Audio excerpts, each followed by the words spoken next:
দামি ওষুধ বা ভিটামিন নয়, মাত্র একটা সেদ্ধ ডিম দিয়েই দেশি মুরগির বাচ্চার সাইজ আর গ্রোথ দ্বিগুণ করবেন কিভাবে?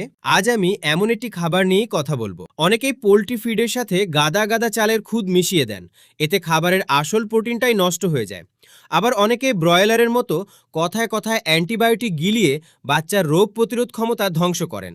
মনে রাখবেন, দেশি বাচ্চা প্রাকৃতিক নিয়মেই সবচেয়ে সুস্থভাবে বাড়ে। বাচ্চার রকেটের মতো গ্রোথ পেতে ঘরেই তৈরি করুন ম্যাজিক ফর্মুলা। একটি সেদ্ধ ডিমের খোসা ফেলে তা ভুট্টা বা গমের খুদের সাথে ভালো করে চটকে নিন। সাথে পেটের হজম ঠিক রাখতে সামান্য গমের ভুসি বা চালের কুড়া মিশিয়ে দিন। ব্যাস, তৈরি হয়ে গেল বাচ্চার জন্য 18% প্রোটিন সমৃদ্ধ পারফেক্ট সুষম খাবার। আর যে কোনো রোগবালাই প্রাকৃতিকভাবে ঠেকাতে নিয়মিত খেতে দিন সাধারণ আদা পানি। আপনি কি এই নিয়মে বাচ্চা পালন করছেন? কমেন্টে আপনার মতামত জানান।